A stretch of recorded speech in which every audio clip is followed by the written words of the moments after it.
Amber is going to be leading our next session. She's going to start with an incredibly useful presentation on how occupational therapy can help you and your loved one incorporate therapy into your daily practice. And then she's going to move into a presentation. To start, let me tell you a little bit about Amber. Amber is a graduate of Kent State University, and she's state licensed in Idaho and nationally board certified in occupational therapy. Her primary goal in this work is to always help her clients live their best, most independent lives, whatever that may look like. Amber, you ready to take it away? I think so. Can you hear me okay? Perfectly. Okay. All right. So I'm going to start off. I'm going to go ahead and share my screen.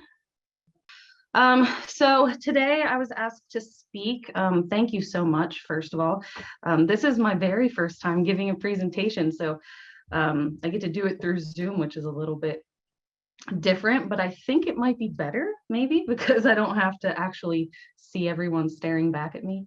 But if I do make any mistakes, just go ahead and laugh. I won't even know it.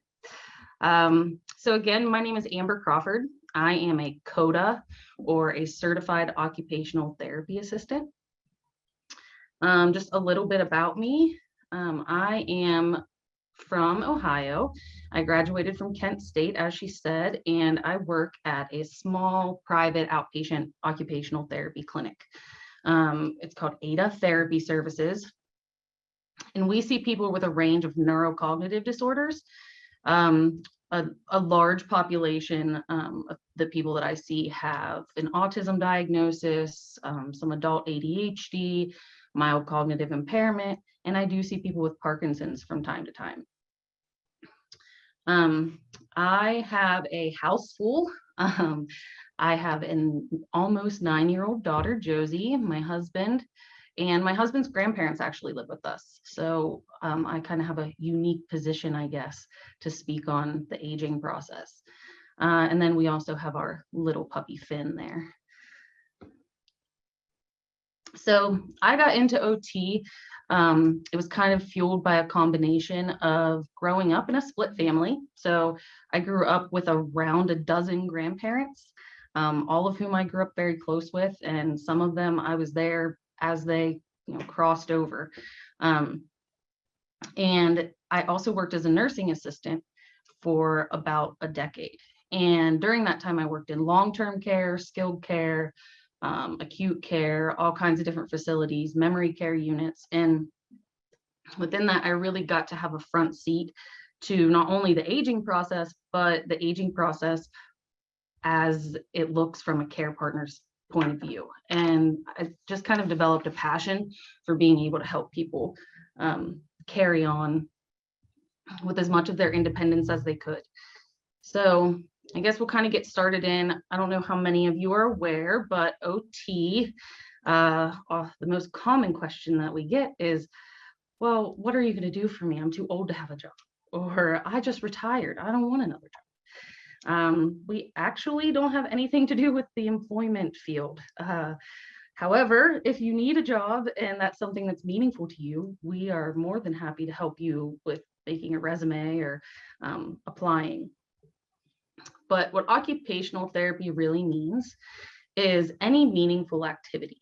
So it's very broad. And whenever you put that together with the word therapy, then we get the healing of participation in meaningful activity.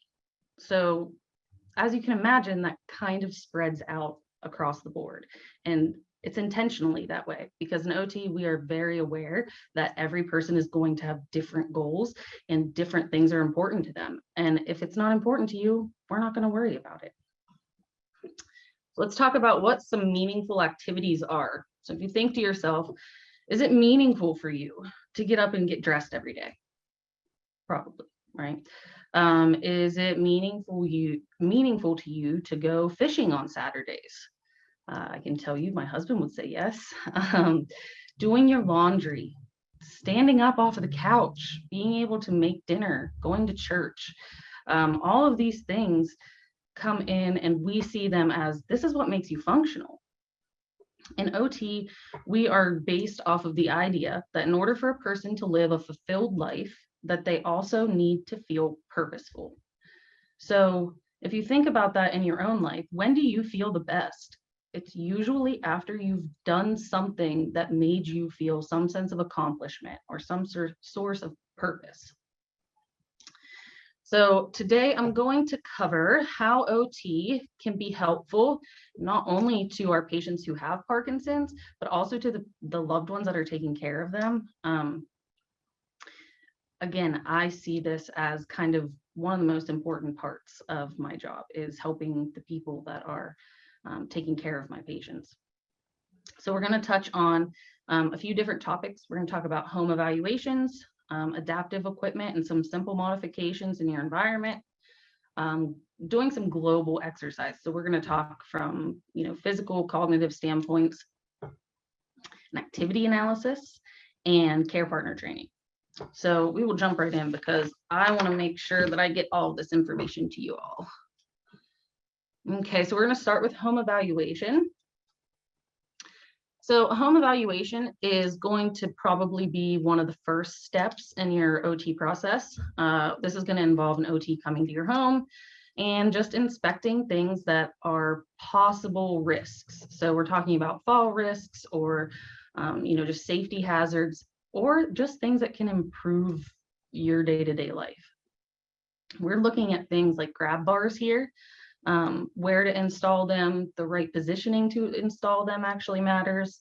Little things like having a handheld shower can boost someone's independence greatly. Also things like lighting or contrast, so color contrast. If you look at the stairs in this picture, just that difference in the tread and the riser is going to increase our clients' visual acuity, which means that there's less of a chance of them tripping and falling. So even little things like that, we might suggest. The height of seating. So this one can go both ways. We might suggest a shorter toilet or lower chairs if you're vertically challenged like myself. It's hard to get off of one of those tall chairs or a tall toilet. My feet dangle and it's not safe. But then if you're tall like my papa, you probably need a taller toilet. So these are things that we're going to suggest. They're going to make our patient's life easier and your life easier.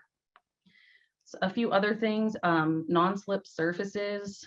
Gone are the days of the suction cup shower rugs or whatever. We don't like those. Those aren't safe. They actually have like different materials that you can put on your tile that's safe, that will make a texture in your shower. Having a shower bench, furniture layout. We're talking about things as big as a stair lift, so that our loved ones can still get up and sleep in their own beds. This is actually one of the places that I find people are most resistant, is if they've lived upstairs their whole life, and that's where their bedroom has been, they don't want to move their bedroom.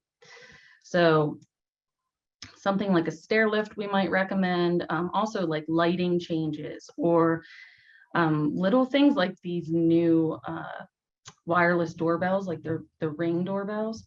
So when we hear the doorbell, how do we usually react? It's like, right? Like, we got to go get that. Well, that's when we're going to fall, is when we're in those kind of situations where we're trying to move quickly, we're flustered. So with a doorbell like this, you could look and say, it's just my buddy, the Amazon guy. I don't need to get up and rush. Or you could even speak to them through the camera and let them know that, I'm coming to the door, go ahead and let yourself in. So just some different kinds of changes. In this home evaluation section, we're talking about things that are a little bit more heavy lifting. So we're going to make these suggestions. However, we're probably going to refer you to a general contractor or a home modification specialist, something like that, to do the installation, because these do, have something to do with the structure of your home. So that part's not really up our alley. But these things, these adaptive equipment options and some environmental modifications, these are things that we can do. These are kind of the smaller, cheaper, a little bit easier to find type things.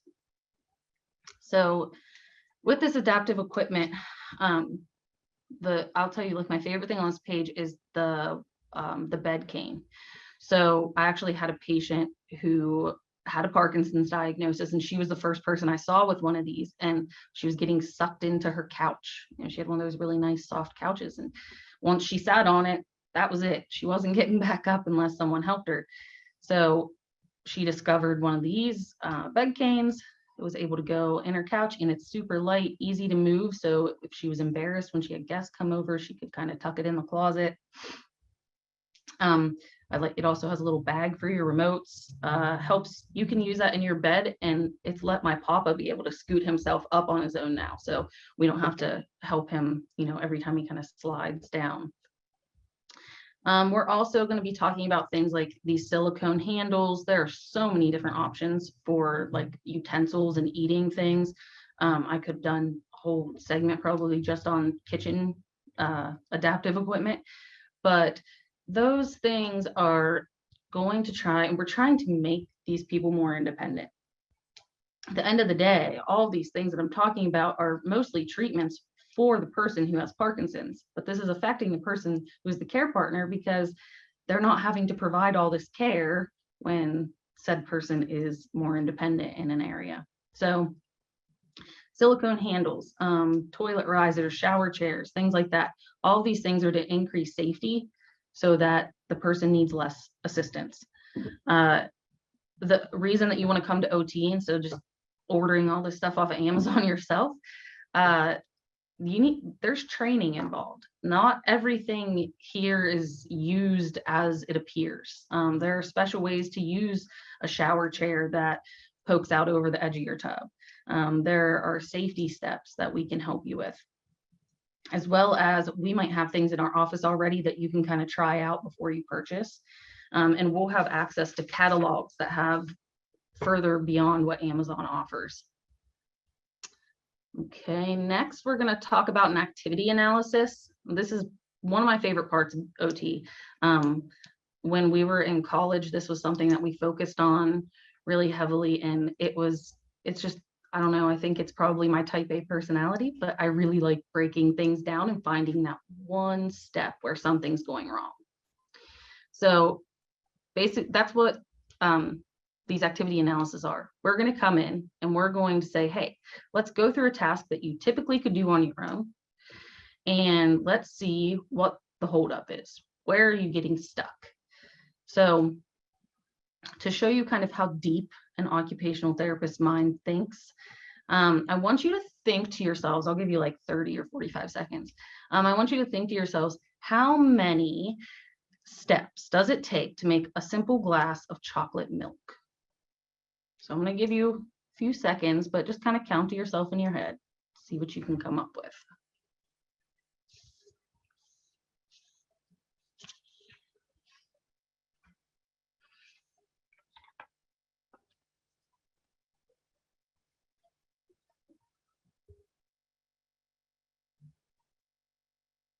All right, how are we doing?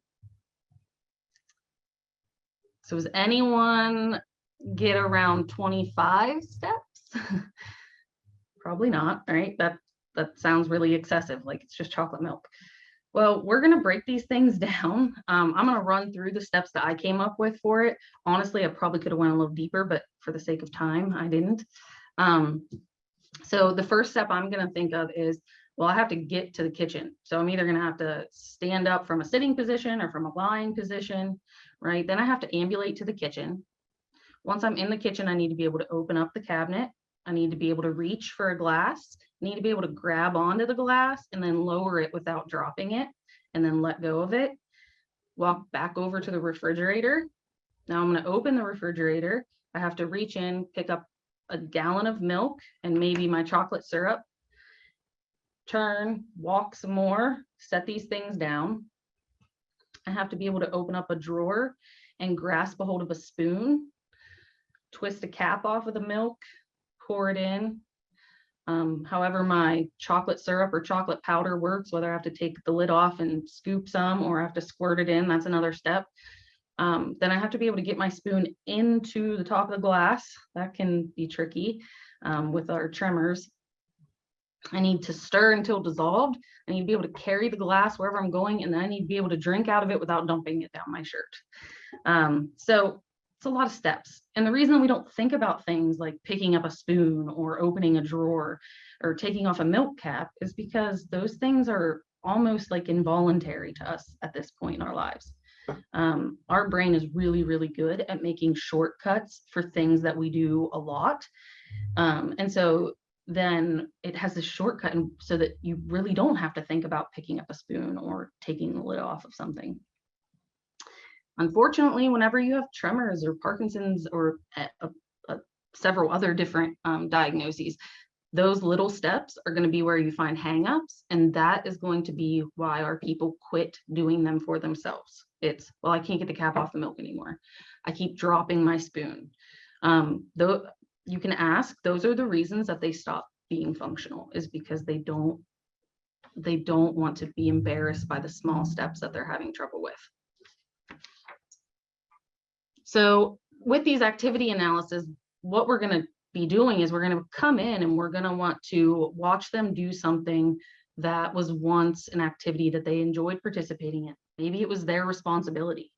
Maybe your loved one used to be the one who was in charge of feeding the dog every day, and now they get the dog food out of the garage and they're walking through the house with it and they're spilling it everywhere, and it's just easier to just do it yourself, right? OT doesn't like that. We're going to say, no, let's move the container closer to the dog dish. Let's get a container that has a lid on it so that they can still carry it. Or better yet, let's just buy an automatic feeder so that it's nobody's responsibility.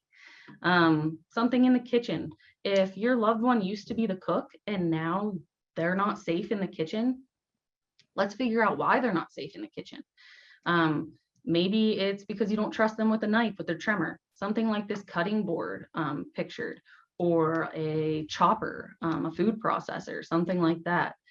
There might even be times where we'll suggest, hey, you know what? Your loved one actually is safe to do all the prep work. Like, they're good sitting down chopping vegetables. What we're worried about is standing at the stove. So then we'll tell them, hey, why don't you have them do all the prep work for dinner a couple of days a week, and then you come home and you do the cooking, or you take over whenever it gets to the point where there's some heat involved. Okay, so it really is about just adapting and overcoming. That's kind of how OT looks at things. If your loved one used to love gardening and now they can't get down on their hands and knees and garden anymore, we're going to build raised beds. It's all about relearning ways to do things that you used to be able to do that meant something to you. Now we're going to get into, this is the one that nobody really likes to talk about, but it really is important. So exercise. We're going to start out talking about just some physical exercise. So research shows that regular physical exercise can improve coordination, strength, balance, gait, tremor, flexibility, strength, and mental health. That's a lot of stuff that you may be able to lower medications for, right? We are definitely going to encourage physical exercise for anyone that we see. Doesn't matter what the diagnosis is. It's good for everyone. However, for our patients with Parkinson's, there's more to be sought after with this exercise. So I'm not going to go crazy into detail about physical exercise too much, just because there are tons and tons and tons of Parkinson's dedicated exercise programs out there, things on YouTube. Physical therapists are really good in this area. And I kind of want to touch more on exercise and the process of exercise improving your mental health and slowing the progression of neurodegeneration. So things like Parkinson's disease, things like dementia, where it is a neurological diagnosis and it's going to progress. We're aware of this, right? So as that's happening, what we want to do is we're going to encourage exercise, specifically things that involve getting your heart pumping, increasing your oxygen intake, So aerobic or cardio exercise, which don't worry, we're not talking about treadmills, or at least I'm not talking about treadmills. But so there's tons of research that is still going on, and lots of it that has already been done to show that physical exercise and increasing that oxygen level helps our body to engage in neuroplasticity. And so what neuroplasticity is it is our nervous system's ability to strengthen and continue to use old circuits within our brain, as well as establish new ones. So this is why maybe you've seen someone who has had a stroke, like my papa that I was talking about earlier. He had a stroke about 16 months ago. And because he lives with a therapist, he was immediately doing therapy after his stroke, and he's regained back all of his function. His leg still gets heavy, still gets tired. It's not quite as strong as the other one, but he can still walk independently. And that's because we started those exercises immediately. That's what I suggest to anyone. As soon as you find out that you have a Parkinson's diagnosis, get signed up for some kind of program where you're going to be exercising regularly. So if you think about that neuroplasticity, if we're exercising and we're growing those new connections and we're trying to strengthen the old connections, as the other ones are kind of declining or degenerating, then we're kind of maybe evening it out a little bit, which is how we slow the progression. So it's not necessarily that you're going to improve bounds over what function you're able to do now, but maybe just hold on to what you have currently. Okay, another thing, so like I said, no treadmills. You don't even have to lift weights. Any OT will tell you that the best kind of physical exercise is the kind when you're being functional. Again, this is helping my care partners out because now you guys get to give back some responsibility. So like pictured here, one of the best things you could do is have your partner do some laundry. Think about all the movements that are involved in laundry, right? Like reaching and lifting and squatting. And then if my patient has Parkinson's and they're folding, I'm going to encourage them to do these big exaggerated movements when they're doing those things, because I want them stretching and getting those big movements in that you'll hear suggested in most Parkinson's exercise programs.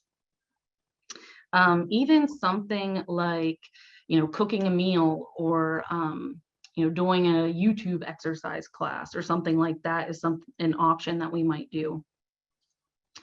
And then last for this physical exercise is fall recovery. So this is one that maybe we don't necessarily think about too much as an exercise, but unfortunately people who have Parkinson's fall a lot. It tends to happen to everyone at some point. Falling is bad. It stinks. None of us want to deal with it. But when you fall, can you get back up? And can your care partner help you get back up without hurting themselves or also ending up in the same position? So let us come in and teach you some fall recovery. This is an area that PT also can help you with. Just kind of learning those ways to take some of the strain off of you physically. We're going to move in now to, some cognitive exercises.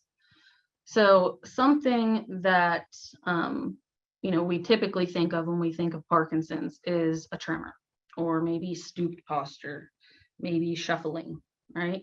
Those are the typical things that come up. Unfortunately, there is more. 50% or more of people with a Parkinson's diagnosis are eventually going to be diagnosed with mild cognitive impairment or possibly dementia. What mild cognitive impairment means is it's kind of like thinking about like your brain shifting down a gear. So it's not one area of the brain necessarily that you're having trouble with. It's kind of global, but it's just like everything's kind of slowed down a little. So in our clinic, everybody we see has something like this. Everyone we see has some kind of cognitive decline of one type or another. And they're pretty surprised to learn that just like your body, you can exercise your brain too, and your brain can improve. Again, that neuroplasticity, right? So if I want to get big biceps, I'm not going to go to the gym and walk on a treadmill every day, right? I'm going to lift some weights. Well, the same thing, if I want to improve my cognitive function, my attention and my memory, my processing speed, my speech, problem solving, and all those kinds of things, I'm probably not just going to play solitaire. I need to do something that's challenging my brain, challenging those other parts. So one of my favorite activities as an OT to do is cook a meal, follow ingredients, follow a recipe. Let's see how we do. We'll start simple, and if you do really good with a simple recipe, we'll move on up to something more complex.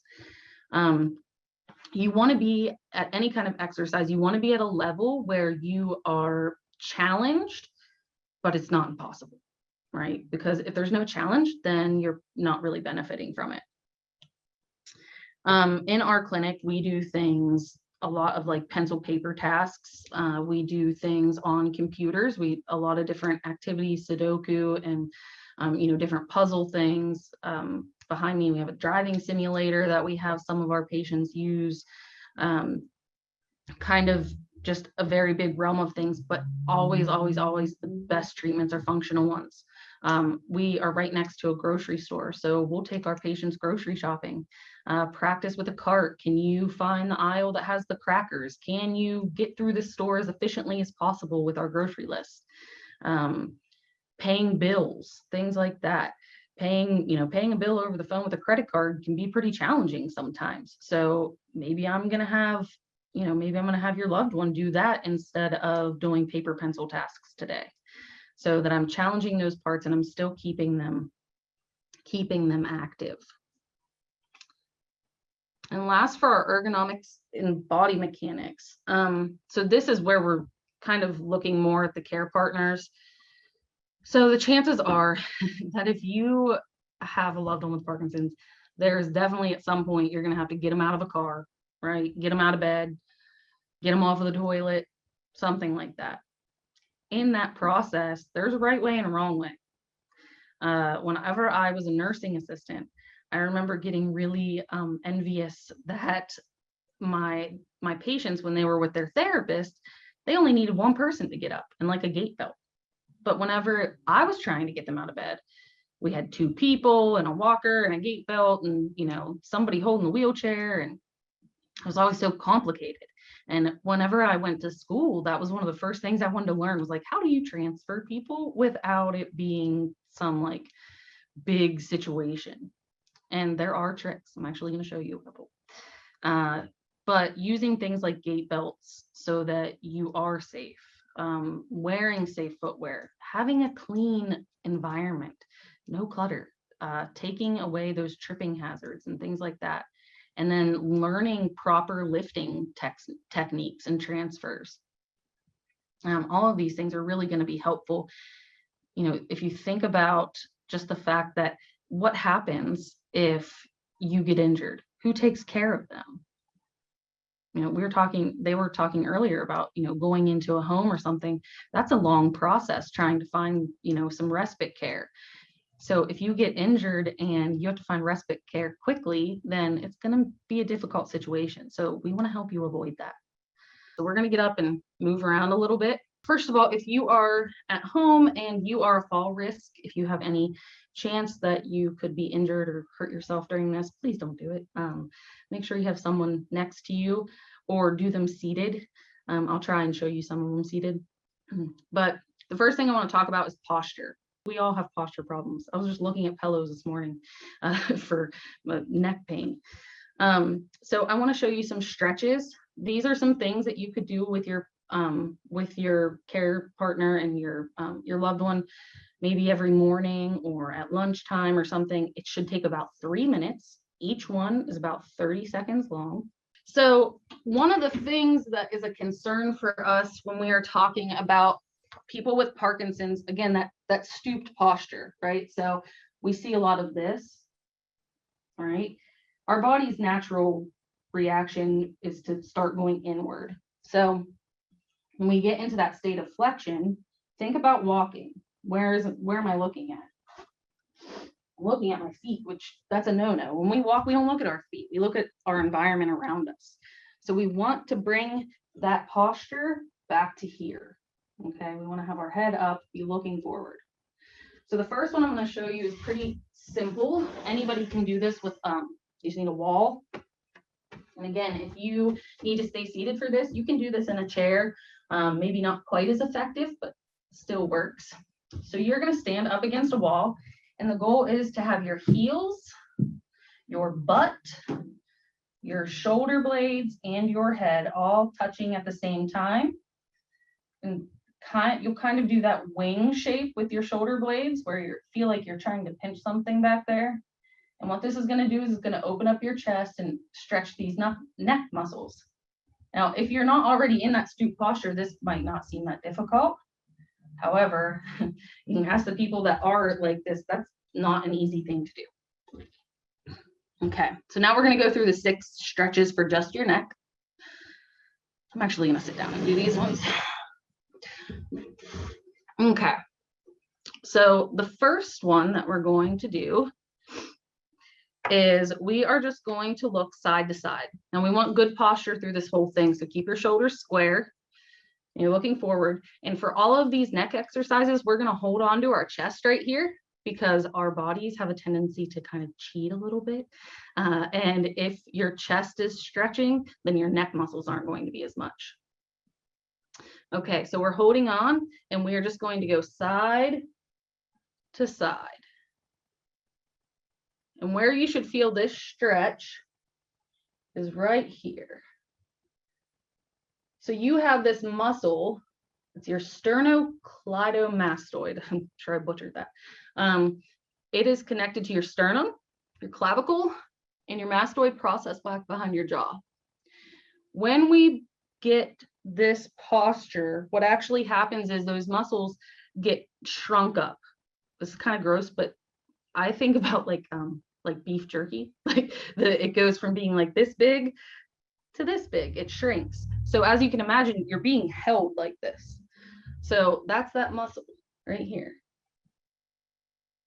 Okay. The next one that we're going to do is up and down. So we're just going to look up and look down as far as you can go, holding down those chest muscles. Again, I'm feeling a lot of stretch here. Not as much in the back of my neck, but a lot in the front. Okay. The third one, you're gonna look a little funny doing these. So the third one, I call it the chicken. So you're gonna go forward and back. So this angle, you go out and back. You're gonna have a few chins when you do this one.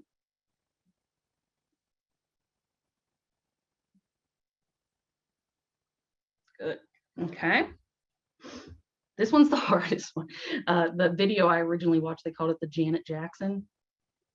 I don't have much rhythm, so hold on to your chest, and you're going to try and just move your head.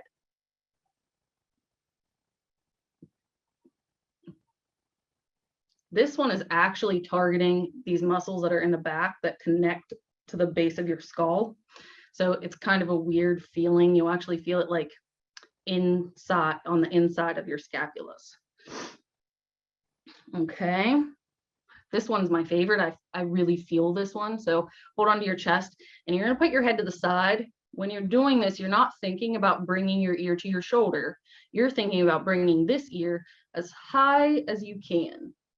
So we're trying to bring it as far up to the ceiling as we can, and then switch. Again, this one you should feel the side of the neck, and you'll even feel it some in your traps. Okay, and the last one, again, holding on. You're just going to do a half circle. So you're going to go forwards.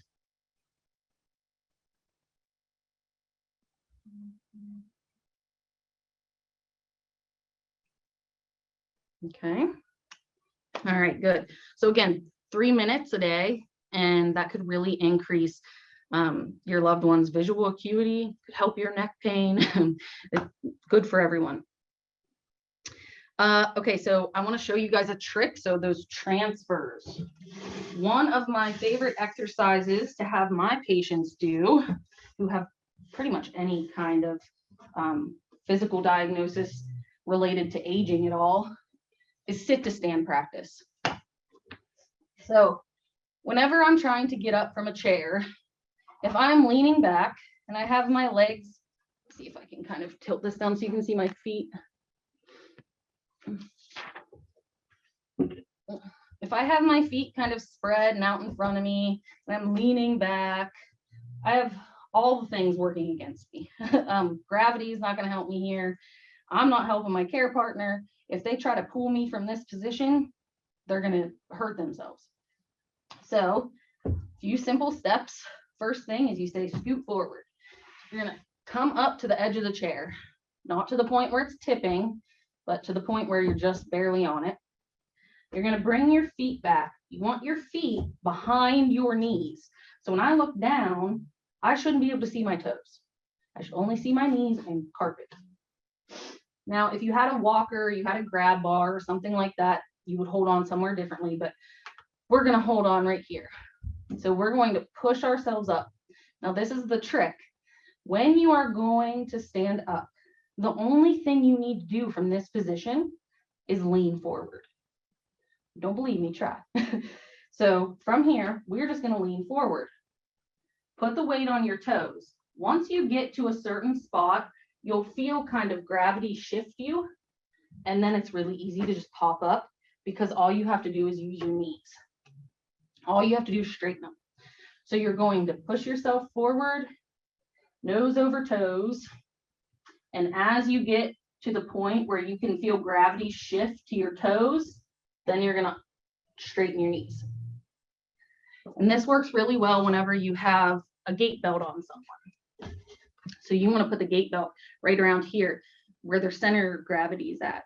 Okay. If I'm leaning forward, I'm putting my center of gravity forward and it's pulling my bottom up off of that chair.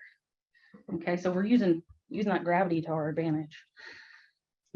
Okay. And then for cognitive exercises, since we're on here, I didn't have anything interactive because I can't see you or hear you. So just give you a few ideas. One of my favorite cognitive exercises to do with pretty much everyone is verbal fluency.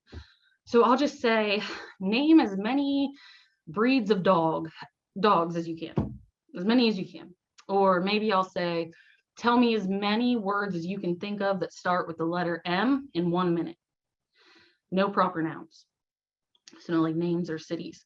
So if I do that and they are spitting them out, that same center of my brain processes information when it comes in. So I'm increasing my processing speed by just saying a bunch of words really fast. The goal that you want to hit is about 11 words per minute or more. Also, I like to do this working memory activity where we'll say, I'm going on a camping trip and I'm bringing a tent. And then my patient will say, I'm going on a camping trip and I'm bringing a tent and a flashlight.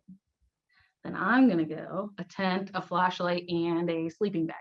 And we're going to just keep going back and forth and see how far we can get. Sometimes it's kind of embarrassing because sometimes my patients can remember better than I can. I try to sneak and take notes in session. But another one is simple item retrieval activities. So say, hey, can you go get me the flour, the cinnamon, and the butter, but I want you to wait 3 minutes and then go get it. So what you're doing there is you're changing from working memory to short-term memory. So working memory, I just have to hold on to it just for a few seconds. My short-term memory, I'm going to have to grasp it a little longer. And then any kind of puzzles or anything like that are going to be good for you. Okay, I'm going to go back to sharing my screen now. Let's see. There we go. Okay. So moving on, our last topic here is care partner training specifically. So again, I know a lot of this seems like it's geared more towards your loved ones, but our whole goal is making them more independent so that you don't have to do as much for them. So these are my burnout tips. First of all, burnout is a real thing. It happens. I've seen it time and time again. If you don't experience caregiver burnout at some point, then you are some kind of saint. First thing is get help where you can. Take it. When people offer to come and sit with your mom or your husband or whoever, take the help. Say, sure, yeah, what day would be good for you to come over for a couple of hours? Or yeah, you can take them to lunch. Let other people share some of that responsibility. And with OT, we can brainstorm. If you don't have family or friends close, you're by yourself somewhere, we'll come and help you. We'll try and help you figure out some exercise programs or some support groups where they could go without you there. The next one is scheduling time away. So it's important to take breaks from each other. My husband's grandparents have lived with us for 16 months, and we were really open with each other about not wanting to, smother each other. And so we take weekend trips a lot. We'll go stay at an Airbnb just like in the next town over, even just to have a night away. And then have, his mom, my husband's mom will come and stay with them, or they will have a day where they're set up where I just know that they're going to be safe because our neighbors are home. So it really is important, weekend trips, that kind of thing. You need to fuel yourself if you don't want to run out of gas. So it is very important for your mental health to keep feeding yourself. You need to fill yourself up. Okay. And then also scheduling time with each other. There are so many parts of caregiving that are unfun, right? There's a lot of stuff that's not so fun. But don't let that unfun stuff get in the way of still having some real interactions and some real moments with your loved ones. Play board games, watch football together, have a movie night. We do that a lot in my house. We'll find a movie that we think everybody's going to enjoy, and we'll suggest, hey, let's all just, pile on the couch tonight and watch this together.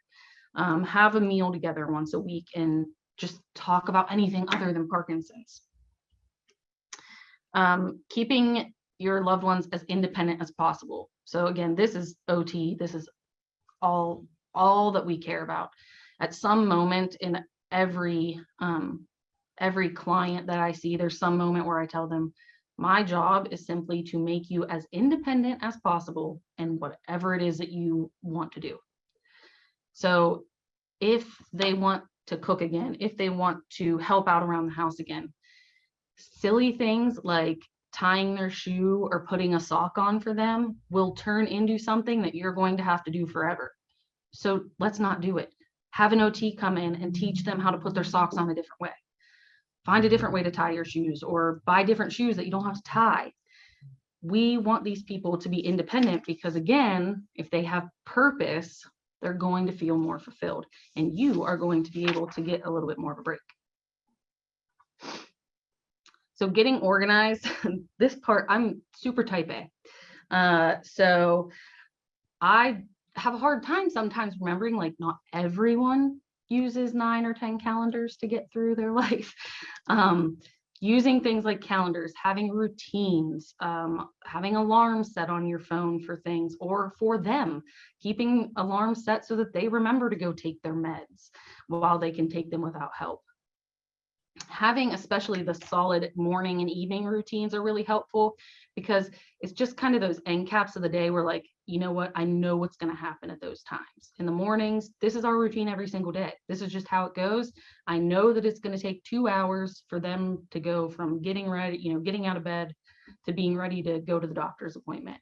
And in the evenings, I know that for them to get in bed by 10, they have to start getting themselves ready at 8:30. Prepare for that kind of thing. You want to link new things to old routines. So if there's something new that you're trying to put into your routines. Try putting it with something that you don't forget. So for me, it's coffee. Like if I have to take a new medicine or do something that I don't typically do in the mornings, I'll just put it with my Keurig, because no way that I'm gonna forget to drink my coffee. And then planning accordingly. So this is both, like medication wise. So somebody had mentioned that earlier about being in a facility and how important it is. It really is important that medications are scheduled correctly with Parkinson's. I've had patients where I've went in to get them to exercise for the day and they haven't had their carbidopa yet or levodopa, and they are just stiff, right? It's just not going to happen. And then an hour later, I come back after they had their medicine, they're a whole different person. Super important. And then also engaging these people in activities outside of you. So things like, I know a lot of the YMCAs have Parkinson's exercise groups, having them go to like a Delay the Disease class or a Parkinson's boxing class a couple times a week, not only for the benefit of exercise, but the socialization, right? With Parkinson's, depression is very common. With isolation, depression is very common. So let's try to balance that out where we can. Keep them as social as possible. Keep them engaged. And then while you have them at those activities, you can go and you can, get your nails done or get your errands ran. Okay, and so I saved the best for last here. So self-care. Thankfully, we do live in a much kinder world in terms of this now. So people are starting to kind of recognize more and more that it's important to take care of yourself. I always think about on an airplane when they tell you, like, for your oxygen mask, you have to put your own on before you can take care of somebody else. That applies everywhere. I cannot care for my loved one effectively if I myself am running ragged. So doing things like journaling, I put my headphones in a lot. When I put my headphones in, people tend not to talk to me. So I'll stick my headphones in whenever I cook dinner. That gives me like a half an hour where it's just me and my podcast or my music. And it's enough to kind of give you that little bit of a reboost. Also, making memories together. So continuing to find ways to enjoy each other. I'm very aware of how difficult it is to travel with someone who has a neurodegenerative diagnosis, but it's still worth it. It's still worth it to take that stuff and do it and let OT help you. We are really, really good at thinking 10 or 12 steps ahead and saying, hey, you know what? If you want to go on a road trip, you totally can, but let's set it up this way so that you have, you're taking extra time to get there, or you are planning out bathroom breaks at cool spots along the way. Okay. And then my final tip here, not so much an OT tip as just a human tip. I have had the privilege of taking care of a lot of people at the end of their life, my family included. And I can promise you that none, not even one of them, is still upset about the time that Thanksgiving dinner was 2 hours late. Nobody cares about the time that dad helped wrap the Christmas gifts and they looked like a dumpster fire under the tree. Nobody cares. That's not the stuff that people are going to hold on to. Take 2 extra hours to make Thanksgiving dinner so you can spend it together. Let them wrap Christmas presents or birthday presents. Let them have fun and be a part of things still. Don't take life so seriously. Try to find fun where you can. And then if I still have time, they did ask us to give you guys a few action steps. Is that okay? Absolutely. Okay. So a couple things real quick. So lids, if you have somebody with Parkinson's, put lids on stuff, everything, so they can still carry it around, or buy deeper containers for things. Play games together. So not just for fun, but for that cognitive stimulation. So we want things that are a little bit challenging. Anything that involves strategy. So like playing different card games is really good.